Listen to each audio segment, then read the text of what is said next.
Welcome back to Joe's Allotment channel. I thought I'd talk a little bit today about why we grow our own food. I've been asked why the channel is called Towards Self-Sufficiency. Well, I suppose you can't really be self-sufficient completely in food. We can't grow cereals, we can't grow rice, but what I mean by it is we can grow as much food as we can, given the time and space we've got available. We can take control of some of our own food. So if I go through our top 5 reasons for growing our own food, number 1 would be to save money, I suppose. When we started growing 30 years ago, we had a couple of young children, money was tight, so growing some of our own food made financial sense. We didn't have as much time to spend on it in those days, so we probably grow a lot more now than we did then, but it's a matter of time and space available, really. If you look at the price of a packet of rocket in the supermarket, it's about £1 to £1.50 for a packet of rocket. For £1 you can buy a packet of 400 seeds, which can grow enough rocket to last you a whole year. So the payback is enormous.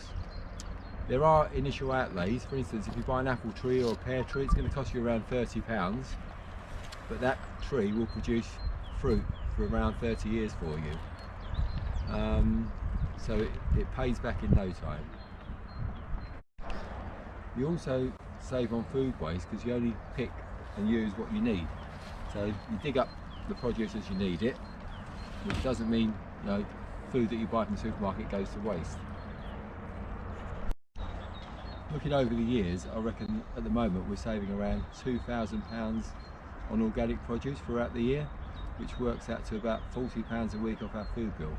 So savings are enormous. So that's number 1 reason for growing your own.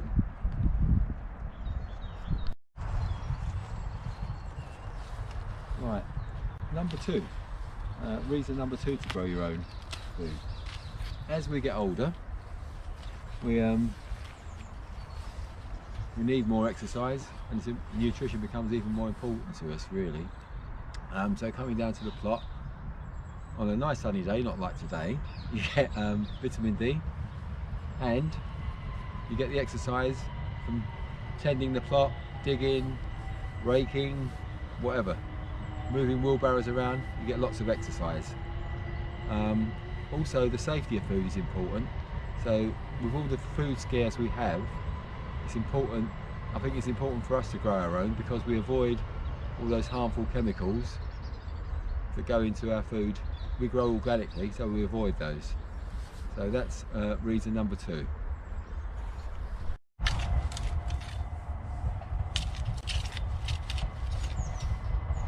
Right, reason number 3 to grow your own is taste. The better food tastes, the more nutritious food you eat. Food that is in a supermarket has been transported thousands of miles and is often bland and tasteless. And if you grow your own tomatoes, and you'll see the total difference between a tomato that's been picked fresh from your plot compared to one that's in a supermarket. So taste is very important. You'll find new recipes to use produce you grow, and scientific studies have shown that food that you pick fresh and use is up to 40% more nutritious than food that is been packed and transported for thousands of miles before you eat it. It can be quite a few weeks after it's been picked that you actually eat the produce that you buy from the supermarket. So taste is a very important factor. Reason number 4 for growing your own is it puts you in touch with nature. It's good for your well-being. Studies have shown that people who garden reduce their stress levels, reduce their blood pressure, and it's good for your mental health.